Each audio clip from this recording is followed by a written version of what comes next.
And welcome back to me channel. Unless you are new here, and then just welcome. My name is Rusty, and this is me channel where I talk about my favorite movies, mostly horror, and my favorite music, mostly metal.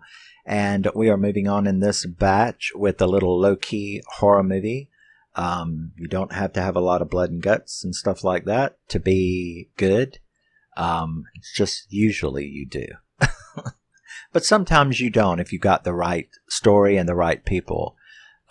This is Raggedy Man.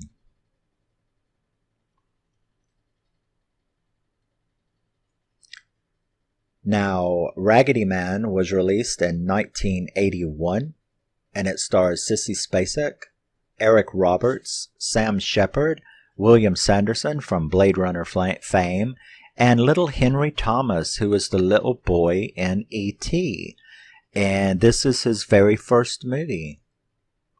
You can't really see him, but he's right there. He plays one of her little sons. Sissy Spacek, right there, plays a woman named Nita Longley. And Nita Longley is a divorced woman. She was married to a guy named Bailey. And Bailey, she called him cheating. So she left and divorced him. And she's in this little bitty Texas town in 1944. And you can imagine back then in 1944, divorced women had a very big stigma attached to them. So she was the local operator, the telephone operator, and you see it in movies of that era. 1944. It was sort of like party lines and stuff like that, and you would call, you would pick up the phone and the telly, and you would call the operator, and you tell the operator who you're trying to reach, and then they have to plug it in to the right, to the right line. So she was that person. She was that person in this town, in this area, who had to answer every phone call. And, hi, can I speak to Jessie May? And then you have to put it into Jessie May's line. So it's like a blast from the past to know how things were done back then. But so she's the one that has to do that. So she lives at the telephone office. Basically, her house doubles as the telephone office. So she lives there with her two sons in this little town. And of course, it's in the middle of the war. It is 1944. So we are in World War II. And she thinks, as she has been told by her boss, that she is what's called frozen, which means that during wartime, the special powers allow people to do things, and the government can do things like freeze you in essential jobs, meaning you're not allowed to quit or leave. And she definitely wants to leave. It's a small town. She is a divorced woman with two small children. So she is not exactly a member of the PTA, if you know what I'm saying. She's sort of like Mrs. Johnson in Harper Valley PTA. Even though she is not like that, she's thought of that way because all divorced women were thought of that way. They had that stigma. So she doesn't appreciate, being in this place. Now, we are then introduced to Teddy, who is played by Eric Roberts in his prime, if you know what I mean. So Eric Roberts is a soldier boy. He is off on leave, and he's trying to make it he's coming through this town, and he stops to use the phone because just like later on people used phone booths, well, people could stop at the phone office, and, it was set up. In other words, her house had a lobby, and then there was a door, and there was a phone sitting there in front of a window, and the rest of it was her house where she lived. But this phone sat here, and her living, the front of the house was like a little lobby.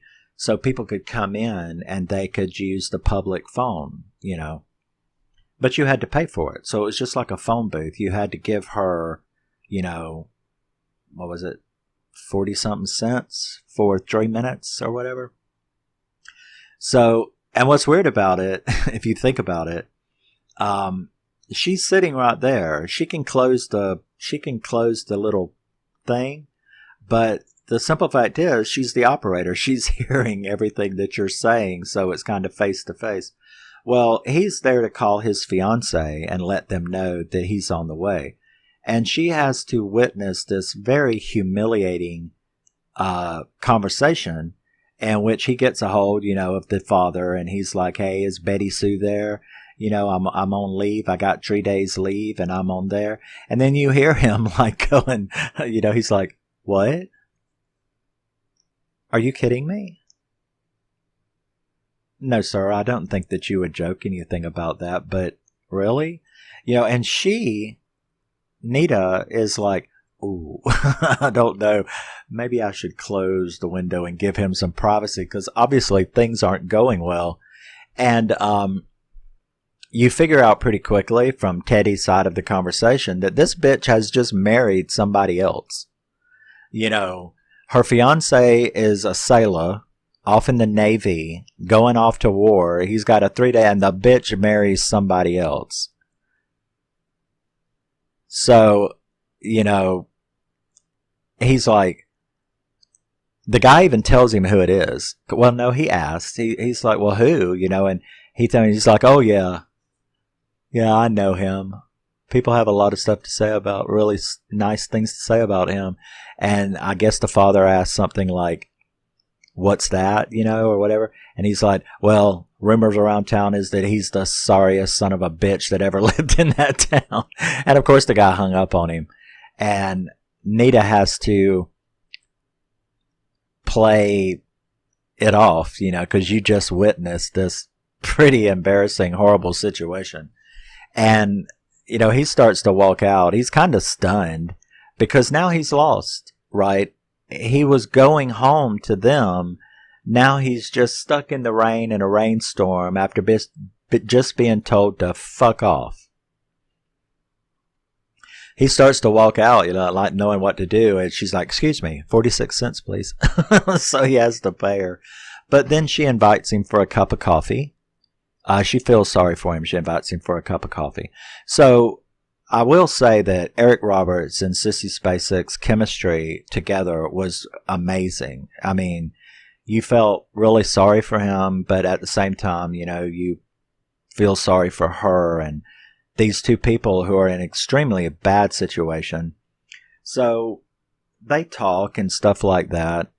And then the next morning comes and the kids are running out the door, and there is Teddy covered up with his little sailor trench coat, asleep on the porch. And they see him, and she comes out, and, "What are you doing here?" And he's like, "Well, you didn't have anywhere to go, and it was in the middle of the night, and there was a thunderstorm. It was raining." And she said, No, you're right. That's completely fine. That's all right."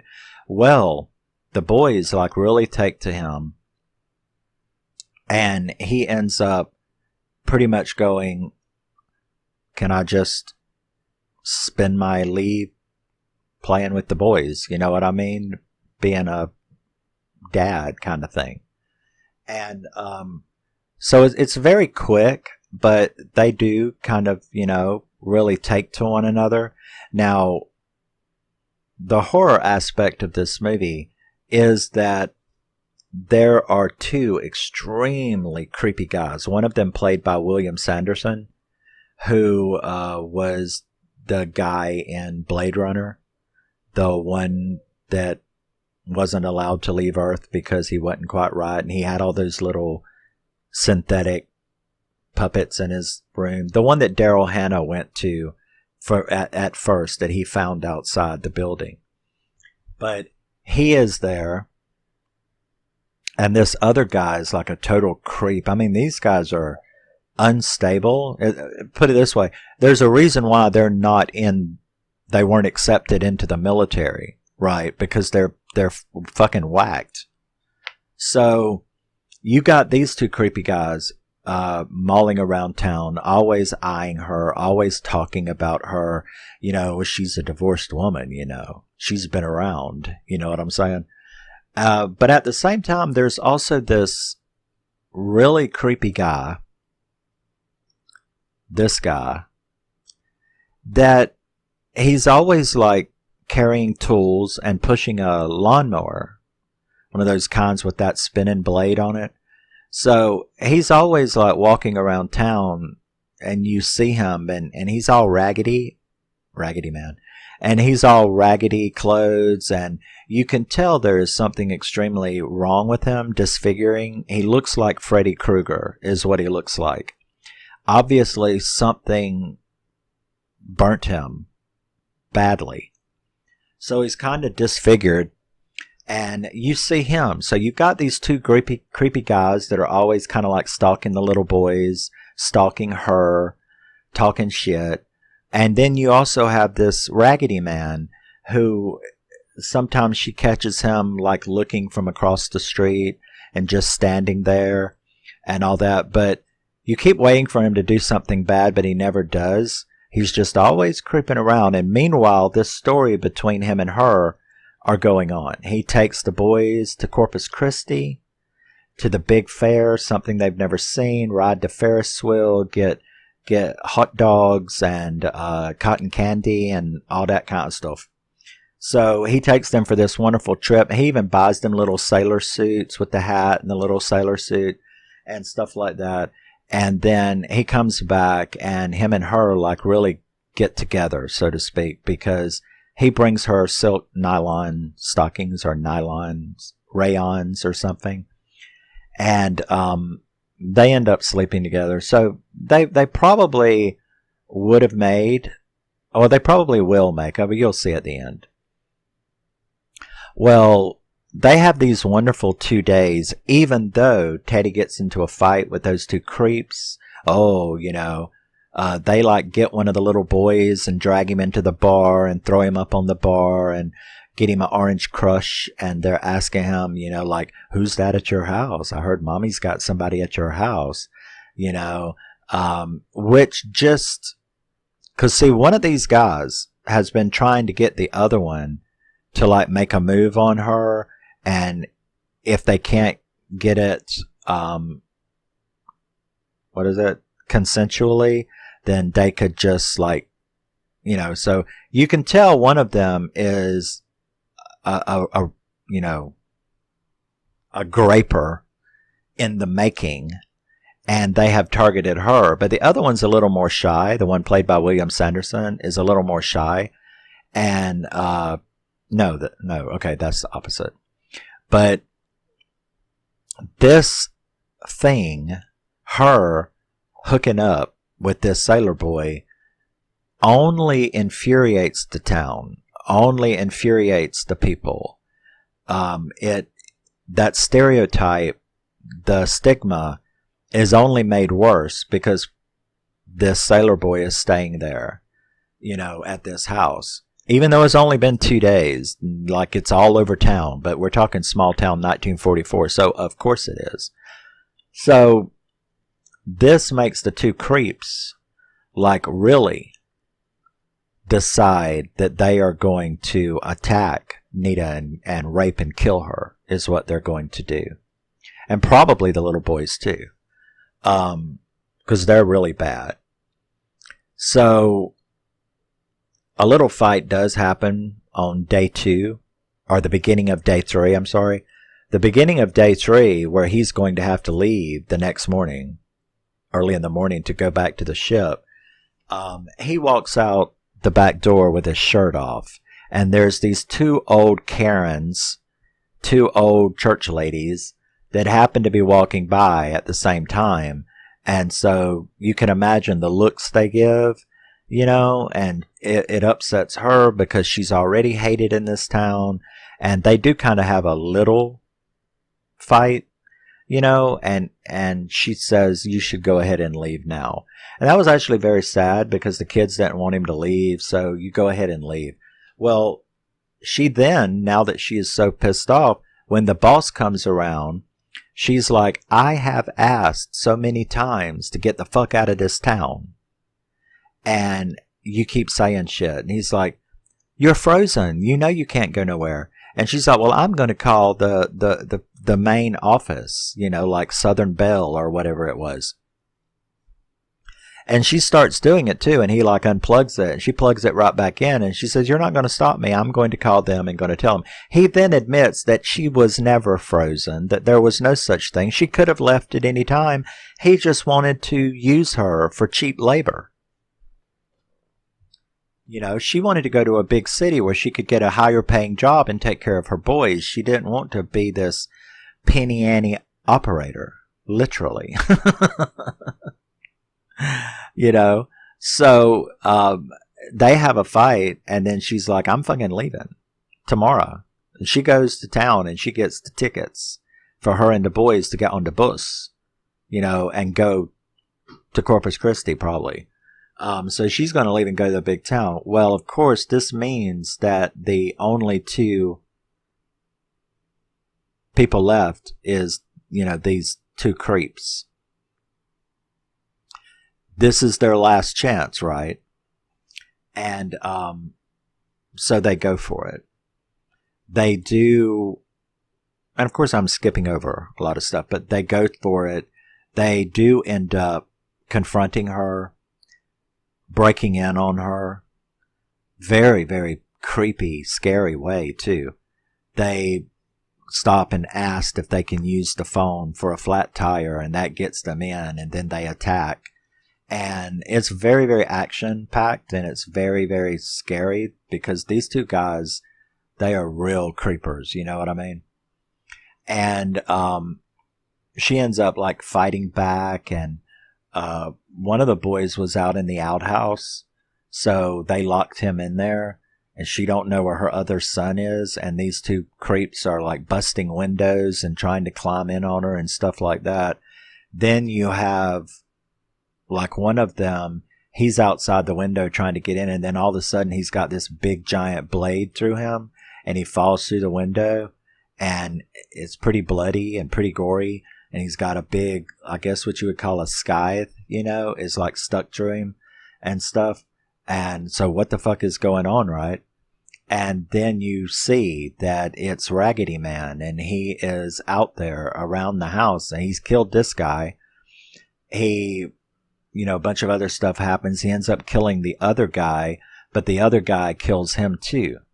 So it's like a mutual kill scene. And when she comes out and takes his hat has fallen off and stuff, and it's Bailey. It's her husband. So it turns out that when she divorced him for what he did, he left and went into the military, where he got bombed and he got mutilated and disfigured. And rather than her know that, rather than come back to her, he has just followed her to this small town. And we're talking several years.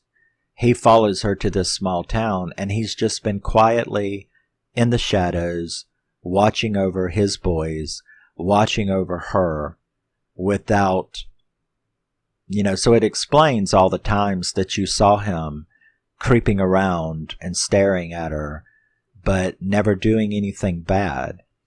And that was a pretty good twist. It was a pretty good revelation that he had come back and was actually, even though he looked like a monster and was creeping around town, you know, he was just protecting them without wanting them to know what happened to him. So that was all very sad. And then the sheriff comes. It's all a terrible mess. These guys are dead. Bailey's dead. And she gets on the bus the next day and takes off with her sons. Now, of course, I summarized it all. This is one of those 10 out of 10s to me. This is a masterpiece of a film. There was so much. The acting was phenomenal. This is the Kino Lorber remaster of this, which I am so happy to finally have this movie. It was absolutely one of my favorites when I was a teen, for various reasons. Eric Roberts being one of them. But I love this movie. It is full of tension and stigma, and it's a very good period piece. It's got a lot of psychological horror in dealing with these two maniacs that are after her all the time and the things that they say. Teddy is fantastic. And you are kind of left with the idea that when everything is all over, they're going to be together, because even when he agrees to leave, he says that he'll come back, and she says, okay, so, find us where we are. So I actually think they'll end up together, or that's at least the way you want to leave it anyway. But yeah, so that was Raggedy Man, 1981. It is a low-key horror. The final act is very scary. There is blood, there is gore, there is death. And I really liked the twist about the Raggedy Man, because you were so suspicious and afraid and anxious about him throughout the whole movie as the bad guy, when really he was the good guy. So you thought for the whole movie that there were three threats. There were three threats. Tree threats. There were tree threats, but there was actually only two. And Daddy was hanging around, even in his disfigured state, being the town handyman, the disfigured, burnt town handyman, was actually the hero who had been watching over them the whole time. So it was a very good movie. Let me know if you've ever seen it. If not, it is a absolutely wonderful little low-key horror movie, a psychological horror thriller. And yeah, I will see you in the next. Love you, miss you. Bye-bye. Always remember, you are very special, no matter what anybody says to you. And I will see you in the next one. That is 10 out of 10, Raggedy Man. The Raggedy Man. Sissy Spacek, Sam Shepard, Eric Roberts, William Sanderson, and little Henry Thomas's very first movie. This was like a year before he did E.T. So this was his first appearance in a movie, and he went on to be little boy in E.T. So yeah. And Sissy Spacek, you can't go wrong with Sissy Spacek. So bye-bye. See you in the next.